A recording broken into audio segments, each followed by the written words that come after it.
Au nom du Père et du Fils et du Saint-Esprit. Amen.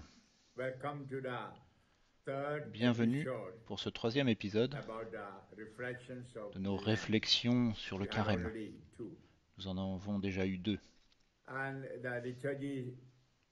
La liturgie, cette semaine, se concentre sur la vie éternelle, ce dont nous parle Jésus. Selon Jésus, qu'est-ce que la vie éternelle? On le lit en Jean chapitre 17, verset 3. Or, la vie éternelle, c'est qu'ils te connaissent, toi, le seul véritable Dieu, et celui que tu as envoyé, Jésus-Christ.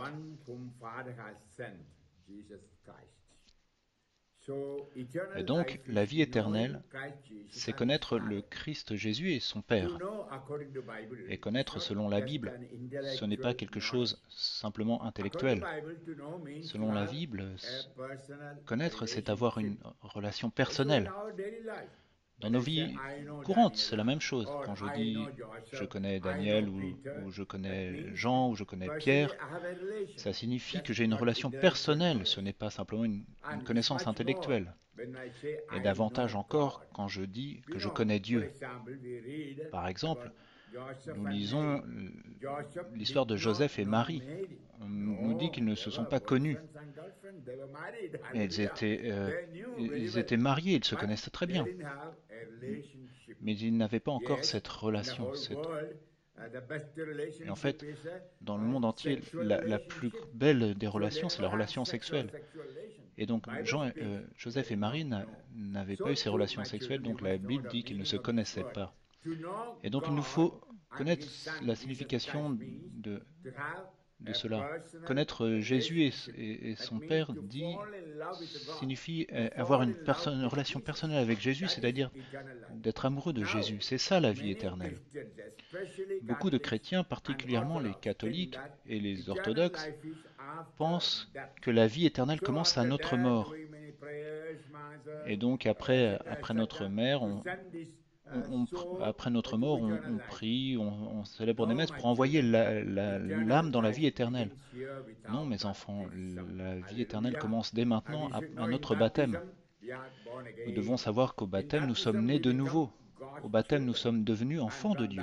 Et à partir de ce moment-là, nous avons cette relation avec Jésus et par Jésus avec le Père. C'est ce que et Jésus nous a dit, celui qui me voit, voit mon Père. Et le Père et moi, nous sommes un. Et donc, notre relation avec Jésus et avec le Père, qu'on pourrait dire cette relation avec la Trinité, commence quand l'Esprit Saint vient en nous au baptême. Et alors nous grandissons par les sacrements et par la prière. Et en fait, pour un chrétien, il n'y a pas de mort, mes enfants. La mort est un langage du monde. Le chrétien ne meurt pas. Il ne fait que passer de ce monde au prochain. Et beaucoup ne comprennent pas cela. Quand nous sommes avec le Christ, quand nous avons la vie éternelle dès maintenant, ensuite nous nous endormons. C'est le meilleur mot pour décrire cela. Et nous entrons dans le monde suivant, comme une personne qui voyage d'Allemagne vers l'Autriche, de l'Europe vers l'Inde, de l'Inde vers l'Amérique. On fait ce genre de transfert de voyage aujourd'hui. Et de la même façon, nous sommes transférés de ce monde au monde suivant. Comme le dit Saint Paul, nous sommes citoyens des cieux. On le lit en Philippiens chapitre 3 verset 20. Notre citoyenneté est au ciel.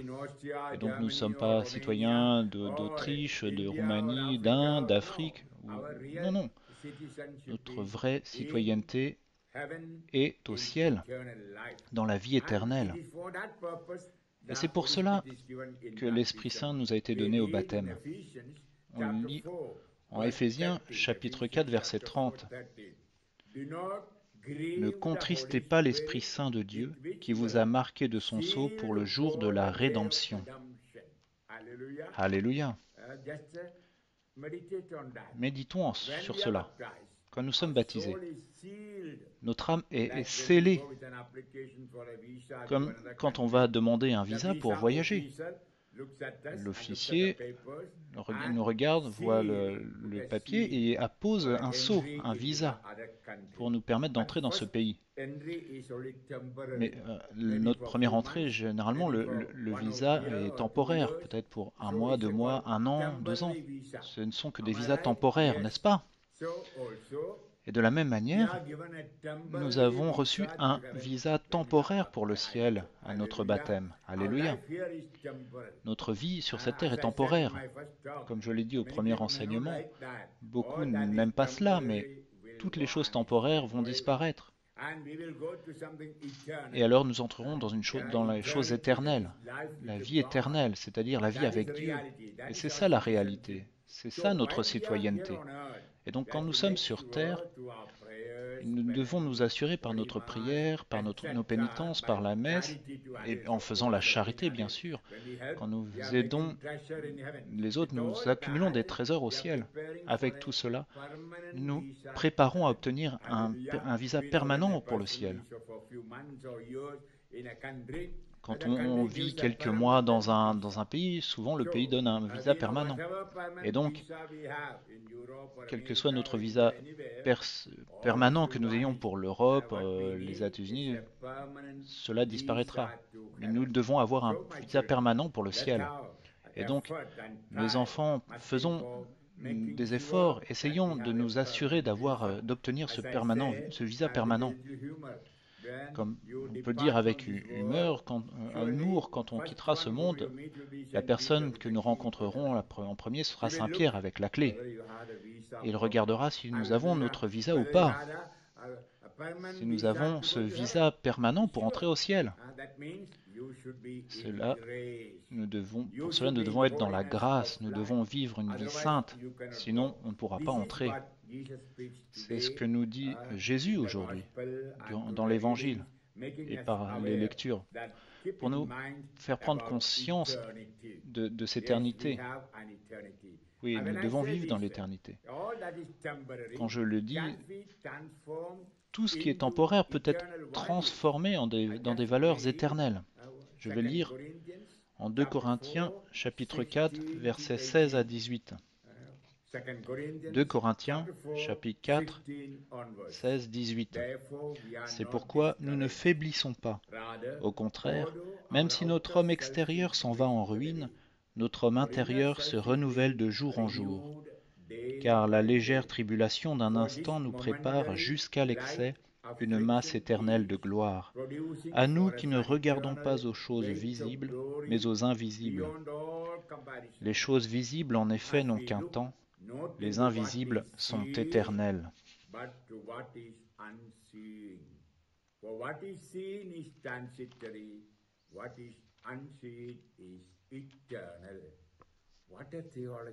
Quelle belle théologie, quelle philosophie, mes enfants. Nous devons méditer cela durant cette saison sainte. Assurons-nous que nous construisons nous-mêmes dans le Christ Jésus et que nous utilisons nos trésors pour l'éternité. Et vous savez, ça vaut le coup de vivre en chrétien.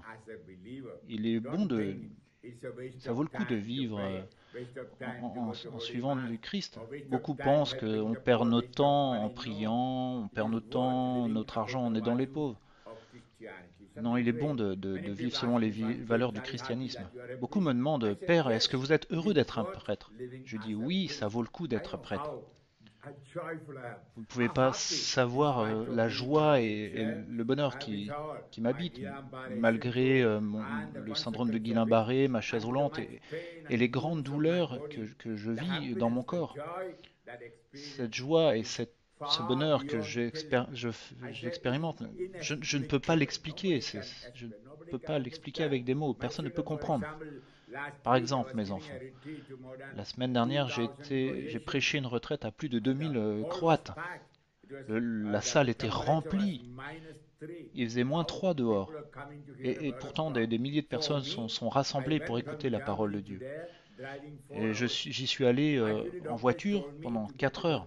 Et en fait, les médecins m'avaient dit d'aller à l'hôpital parce que j'avais de la fièvre, j'étais à 38,8 ou en, ou en Fahrenheit, j'étais à 107 degrés Fahrenheit. Et j'avais aussi une infection urinaire, j'avais de grandes douleurs. Et en fait, le Seigneur me disait, va prêcher. Et l'Esprit Saint me renforçait, me disait des milliers, écoute, attendre pour écouter la parole de Dieu. Tu ne peux pas aller te reposer à l'hôpital. Et donc Gabi m'a accompagné, elle m'a conduit pendant 4 heures pour la retraite. Et quand je suis arrivé, ça allait. Et après l'enseignement et la messe, je n'avais plus de douleur, plus de fièvre, j'étais totalement guéri. Et donc j'ai pu prêcher puissamment pendant 3 jours, peut-être davantage encore que d'habitude. Notre Dieu est puissant. Mes enfants, beaucoup de catholiques, beaucoup d'orthodoxes, beaucoup de protestants ignorent qui est le Christ. Notre Dieu est un Dieu puissant et nous aide dans toutes nos difficultés, nos problèmes, nos maladies. Parfois, on a un petit mal de tête, on dit Seigneur, guéris-moi. Et s'il ne le fait pas, on dit Oh Jésus, pourquoi ne m'as-tu pas guéri? Nous, ce qu'il nous faut, ce ne sont pas les guérisons du Seigneur, mais c'est le guérisseur lui-même, c'est celui qui guérit. Il nous faut celui qui nous guérit, il nous faut Jésus, il nous faut le Rédempteur, le Seigneur.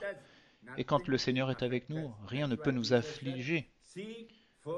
C'est pour ça qu'on dit toujours, Jésus nous dit, cherchez d'abord le royaume de Dieu et sa justice, tout vous sera donné. Oui, c'est ce que j'expérimente, mes enfants, dans mon cœur. Et ceux qui sont dans mon cœur, proches de moi, ils savent de quoi je parle. Je suis vieux, j'ai 78 ans, je devrais me reposer, être au lit, je devrais prendre ma retraite. Mais la puissance du Seigneur est avec moi. Le Seigneur vit en moi et je suis vivant. Et c'est pour cela que je vous parle. Je ne vous dis pas de m'imiter, mais d'essayer d'imiter certaines de ses caractéristiques. Quand je parle en ce moment, oui, j'ai des douleurs, oui, je prends des antibiotiques, mais je ne me sens pas malade, je me sens en bonne santé, je suis puissant parce que mon Seigneur est avec moi. Donc le Seigneur est avec moi par l'Esprit Saint que j'ai reçu au baptême. Donc ma vie a vraiment démarré au baptême. Et elle se poursuivra jusqu'à ce que je voie Jésus face à face au ciel. Il nous faut vivre avec cet optimisme, avec cette joie dans notre cœur. Et c'est ça la vie éternelle. Nous sommes nés pour vivre pour le Christ et son royaume.